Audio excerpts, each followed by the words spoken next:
Saya ini supaya nanti anda pulang ke rumah, gitu. Terus sampai rumah kan tidak ada KC lagi. KC tinggal kenangan, Maiyah tinggal ingatan. Anda kembali ke masalahmu masing-masing, dengan kegelisahanmu, dengan kegalauanmu masing-masing, ketap-kedip, ya kan? Ngiler melongo, ya toh. Gelisah, waduh kok ya opo ini gimana, ini belum saya bayar, waduh nanti di kerjaan begini, kan gitu. Anda kembali ke masalah masing-masing. Aku bertanya, siapa yang memperhatikan bahwa engkau sedang galau? Apakah Indonesia tahu Anda galau? Apakah negara ini tahu engkau galau?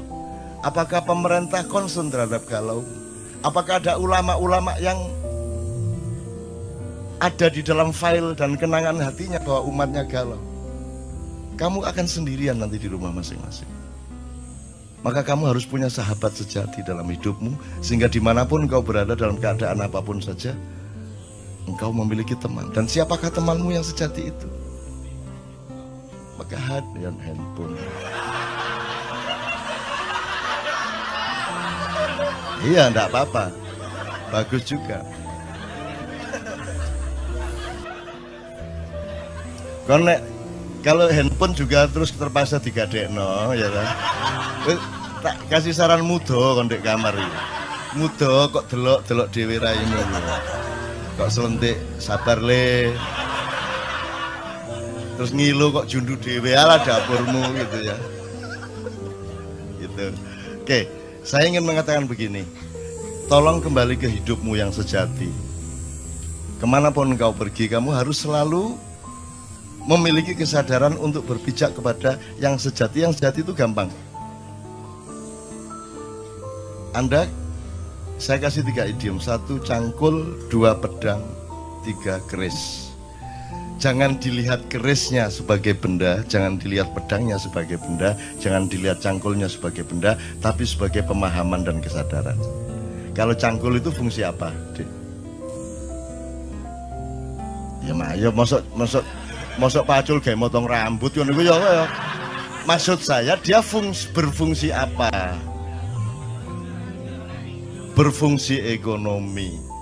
Makanya menteri pun kalau pergi ke kantor dia bilang sama tenaga, sebentar aku mau nyangkul, kan gitu. Jadi cangkul sebagai pemahaman mengenai fungsi ekonomi. 1 ekonomi. Dan ini kan yang terutama di Indonesia kan. Kenapa orang Indonesia tidak ada yang hebat beneran kecuali yang jenius dari Allah langsung? Karena orang Indonesia itu bisa apa saja, ya, bisa apa saja, tapi cita-citanya salah. Kalau orang Barat lumayan, bisanya cuma 1 hal, tapi mereka tidak punya kemungkinan, maka mereka bersungguh-sungguh dalam 1 hal itu, sehingga banyak ekspor, master di hal-hal yang mereka konsentrasi. Kini sembarang iso, tapi gak ono sing serius dan salah tujuan. Salah cita-citanya apa? Kita itu inginnya kaya, kan gitu. Orang Barat inginnya bahagia. Ini menurut Rawahu Sabrang. Ini saya diceramai Sabrang. Saya diceramai Sabrang tadi malam. Jadi anak saya adalah guru saya dan itu nyata. Kan dulu saya bikin struktur ini, Ustaz. Jadi kenapa Islam, Sabrang juga nih yang ngomong, kenapa Islam pada abad 8 tidak bisa populer, tidak diterima? Karena yang membawa adalah pedagang. Nah, pedagang itu kastanya paling rendah, gitu kan. Tapi ketika Islam yang membawa adalah para syekh, para ulama, para maulana, Maulana Magdum Ibrahim dan seterusnya sampai Sunan Giri, sampai Sunan Kalijogo, semua orang pada masuk Islam karena mereka percaya kepada begawan, mereka percaya kepada panembahan, mereka percaya kepada keris dalam tanda petik ya, nanti tolong diingetin untuk kembali ke keris. Mereka percaya kepada orang mulia, orang yang menjadi pusaka bagi orang banyak, gitu kan. Kemudian sekarang kita terbalik 180 derajat. Yang paling kita utamakan adalah kaya, di bawahnya berkuasa, berkuasa pun untuk kaya. Di bawahnya lagi pinter, pinter pun untuk ikut berkuasa supaya kaya. Nomor 4 kuat. Kuat itu punya kekuatan, punya akses, punya kesaktian, punya apa. Itu pun untuk supaya dia ikut berkuasa supaya kaya lagi.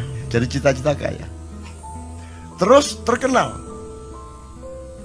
Populer kan nyata bahwa populer itu menerobos seluruh kriteria kualitas hidup, sehingga seorang artis seksi itu bisa mencalonkan diri jadi wakil bupati. Jadi tidak ada rasionalitas dan alur nalarnya sama sekali secara politik dan kualitas demokrasi. Pokoknya terkenal di koran, dia bisa nyalonin diri jadi pejabat. Kan ngono. Caleg-caleg anggota DPR kita banyak yang melewati jalur Malang tadi itu ya. Karena kita sudah terbalik sama sekali, teman-teman sekalian. Nah, dalam keadaan seperti ini Anda tidak mungkin merubah keadaan.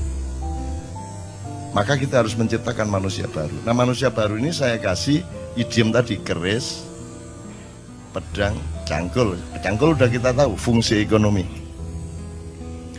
Kalau pedang itu kekuatan dan kekuasaan, otoritas, regulasi. Ya, kalau tidak pegang pedang, Anda tidak bisa membuat undang-undang dan aturan. Yang boleh bikin undang-undang adalah orang yang sudah dapat pedang dari pilkada atau dari pilpres atau dari pileg, kan itu kan. Jadi pedang itu fungsi kekuasaan dan otoritas politik. Kalau keris, kewibawaan, kepribadian, kasepuan, pusaka. Sekarang aku tanya kepadamu, kamu kuliah?